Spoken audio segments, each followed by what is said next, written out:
പറമ്പിൽ വെറുതെ നിൽക്കുന്ന പച്ച ഓമയ്ക്ക കണ്ടപ്പോൾ ഒന്നും നോക്കിയില്ല, അടർത്തിയിട്ട് ഓരണം. ഇനി ഇത് വെച്ചിട്ട് തയ്യാറാക്കാൻ പറ്റുന്ന ഒരു വെറൈറ്റി ഐറ്റമാണ് ഇന്ന് നിങ്ങളെ കാണിക്കാണ്ട് പോകുന്നത്. വെറൈറ്റി എന്ന് വെറുതെ പറയുന്നതല്ല, നിങ്ങളൊന്ന് കണ്ടു നോക്കിക്കോ. ചില സ്ഥലങ്ങളിൽ ഓമയ്ക്ക എന്ന് പറയും, മറ്റ് സ്ഥലങ്ങളിൽ കപ്പളങ്ങ എന്നും പറയും. ഇനി നിങ്ങളുടെ നാട്ടിൽ എന്താണ് പേരെന്നുള്ളത് താഴെ കമൻറ്റായിട്ട് രേഖപ്പെടുത്താം. അങ്ങനെ എടുത്തേക്കുന്ന ഓമയ്ക്കയുടെ തൊലിയൊക്കെ കളഞ്ഞ് ചെറിയ പീസായിട്ട് കട്ട് ചെയ്തെടുത്തിട്ടുണ്ട്.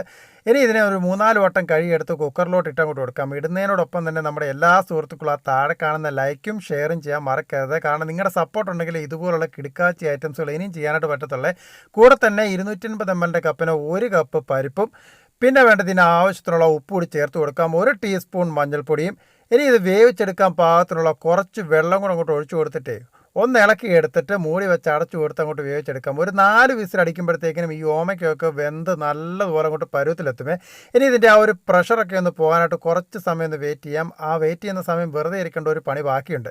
ഒരു മിക്സിയുടെ ജാറിനകത്തിലോട്ട് 1 കപ്പ് തേങ്ങ ചിരകിയതും 5-6 വെളുത്തുള്ളി വലുതിട്ട് കൊടുക്കുന്നുണ്ട്. നല്ല എരിവുള്ള 4 പച്ചമുളകും കുറച്ച് ചെറിയ ഉള്ളിയും 1/2 ടീസ്പൂൺ ചെറിയ ജീരകം കൂടി ചേർക്കാം.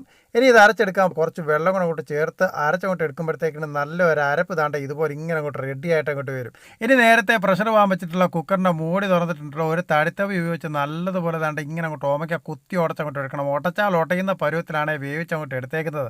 എന്നിട്ടുണ്ടല്ലോ നേരത്തെ അരച്ച് വെച്ചേക്കുന്ന അരപ്പ് മുഴുവനായിട്ട് അങ്ങോട്ട് ഒഴിച്ചങ്ങോട്ട് കൊടുക്കുക. അതേപോലെ തന്നെ ആ മിക്സിയുടെ ജാറിനകത്തിൽ കുറച്ച് വെള്ളം ഒഴിച്ച് കഴുകി ഇത് അതുകൂടെ അങ്ങോട്ട് ചേർത്ത് കൊടുക്കുന്നുണ്ട്. ഇത് നിങ്ങളുടെ ഇഷ്ടത്തിനനുസരിച്ച് കൂട്ടുകയും കുറയ്ക്കുകയും ചെയ്യാവുന്നതാണ്. ഇതിൽ നല്ലതുപോലെ അങ്ങോട്ട് ഇളക്കി എടുത്തിട്ടുണ്ടല്ലോ, ഇതിന് ഉപ്പുണ്ടോ നോക്കണം. ഉപ്പില്ല എന്നുണ്ടെന്നുണ്ടെങ്കിൽ കുറച്ച് ഉപ്പ് കൂടി അങ്ങോട്ട് ചേർത്ത് കൊടുത്തിട്ട് ഇതിനെ ചെറിയ തീയിലിട്ടിട്ട് ഒന്ന് തിളപ്പിച്ച് അങ്ങോട്ട് എടുക്കണം. ഈ തിളപ്പിക്കുന്നതായിട്ടുള്ള സമയത്ത് ഇതിൻ്റെ ഒരു മർമ്മപ്രധാന ഐറ്റം ബാക്കിയുണ്ട്.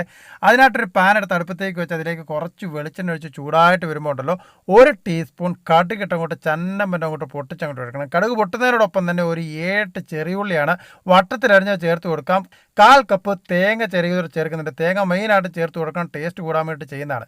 നല്ലതുപോലെ അങ്ങോട്ട് ഇളക്കി അങ്ങോട്ട് എടുക്കുക. എന്നിട്ട് ഈ ഇട്ട് കൊടുത്തേക്കുന്ന ചെറിയുള്ളിയുടെ കളർ ഉണ്ടല്ലോ നല്ലൊരു ഗോൾഡൻ ബ്രൗൺ നിറമായിട്ട് താണ്ട് ഈ ഒരു പരുവത്തിൽ അങ്ങോട്ട് വരും. ഈ സമയത്ത് കുറച്ച് വറ്റൽമുളക് ചേർത്ത് കൊടുക്കുന്നുണ്ട്. പിന്നെ കുറച്ച് കറിവേപ്പില തണ്ടോട് ഇട്ട് കൊടുത്തിട്ട് ഇളക്കി അങ്ങോട്ട് എടുക്കാം. ഇത്രയേ ഉള്ളൂ പരിപാടി. ഇളക്കിയെടുത്ത് ഒരുപാട് സമയം കളയേണ്ട കാര്യമില്ല. നമ്മുടെ ഈ കടുക് വറക്കുന്ന പരിപാടി കഴിഞ്ഞിട്ടുണ്ട്. ഇനി ചെറിയ തീയിലിരിക്കുന്ന ഈ ഓമയ്ക്കക്കറിയുടെ മുകളിലോട്ട് ഇതുകൂടെ അങ്ങോട്ട് ചേർത്ത് കൊടുത്തിട്ട് നല്ലതുപോലെ അങ്ങോട്ട് ഇളക്കി അങ്ങോട്ട് മിക്സ് ചെയ്ത് അങ്ങോട്ട് എടുത്ത് കഴിയുമ്പോഴത്തേക്കുണ്ടല്ലോ അന്യ ടേസ്റ്റുള്ള ഓമയ്ക്കക്കറി ഇതാണ്ട് ഇതുപോലെ ഇങ്ങനെ അങ്ങോട്ട് റെഡിയായിട്ട് അങ്ങോട്ട് വരും. എന്നാ ടേസ്റ്റ് എന്ന് പറയും. എടുത്ത് പറയുകയാണെന്നുണ്ടെങ്കിൽ അതിനകത്ത് കണ്ട് ഇപ്പോൾ കാണുന്ന ആ വറ്റൽമുളക് ഉണ്ടല്ലോ അതെല്ലാവരും എടുത്ത് കളയാറാണ് പതിവ്. സാധാരണ ആ ഒരു വറ്റൽമുളക് ഒരു പ്രത്യേക ടേസ്റ്റ് ഉണ്ട് കേട്ടോ. ഇനി ഇങ്ങനെ കറി വെക്കുമ്പോൾ ആ വറ്റൽമുളക് കളയരുത്. നല്ല കുത്തരി ചോറ് അങ്ങോട്ട് എടുക്കുക. അതിൻ്റെ മുകളിലോട്ട് ഈ ഒരു ഓമയ്ക്ക കറി അങ്ങോട്ട് ഒഴിച്ചങ്ങോട്ട് കൊടുക്കണം. ഇതിൻ്റെ കോമ്പിനേഷൻ ഐറ്റം എന്ന് പറഞ്ഞാൽ ഒന്നെങ്കിൽ മീൻ കറി വേണം, അല്ലെന്നുണ്ടെങ്കിൽ നല്ല കുറിയ ചാറോടുള്ള ചിക്കൻ കറി വേണം. ഇനി ആ ഒരു ചിക്കൻ്റെ ചാറുണ്ടല്ലോ ആ ഒരു കറിയുടെ മുകളിലോട്ട് കുറച്ചങ്ങോട്ട് ഒഴിച്ചിട്ട് ഇപ്പം തന്നെ നീക്കറിയാമല്ലോ ഇതിൻ്റെ ആ ഒരു ടേസ്റ്റ് എത്രത്തോളം ആയിരിക്കും എന്നുള്ളത്. പിന്നെ ഒരു 2 പച്ചമുളകോട് ആ സൈഡ് വെച്ചേക്കുന്നുണ്ട് കാണാനൊരു ഭംഗിക്ക് വേണ്ടിയിട്ട്. എന്നിട്ട് അങ്ങോട്ട് ഇളക്കി അങ്ങോട്ട് എടുത്തിട്ട് ഒരു പിടി മേടിച്ച് കഴിഞ്ഞാട്ടല്ലോ എൻ്റെ പൊന്നോ അടിപൊളി. ഇങ്ങനെ കിട്ടിക്കഴിഞ്ഞാൽ പിന്നെ കഴിക്കാൻ എനിക്കായിട്ട് പറ്റും, ഒന്നും പറയാനായിട്ടില്ല. അപ്പോൾ എല്ലാവരും ഓമയ്ക്കൊന്നും വെറുതെ കളയണ്ട, ഇതുപോലെ ഓമയ്ക്ക കറി വെച്ചിട്ട് അങ്ങോട്ട് കഴിച്ചോ. അവിടെ കാണുന്ന ലൈക്കും ഷെയറും ചെയ്യാൻ മറക്കരുത്. വീണ്ടും പറയുകയാണ്, ഇതുപോലുള്ള മനോഹരമായിട്ടുള്ള ഒരുപാട് ഐറ്റംസുകൾ ഇനി നമ്മൾ അപ്ലോഡ് ചെയ്യുന്നുണ്ട്. അതൊക്കെ കിട്ടാൻ വേണ്ടി മേളിൽ കാണുന്ന ഫോളോ ബട്ടൺ ഒന്ന് പ്രസ് ചെയ്തേക്കാം. നല്ലൊരു കിട്ടുക്കാച്ച ഐറ്റംസായിട്ട് നമുക്ക് അടുത്ത ദിവസം കണ്ടുമുട്ടാം. നിങ്ങളുടെ സ്വന്തം Lijo Mallassery, now signing out. Thank you.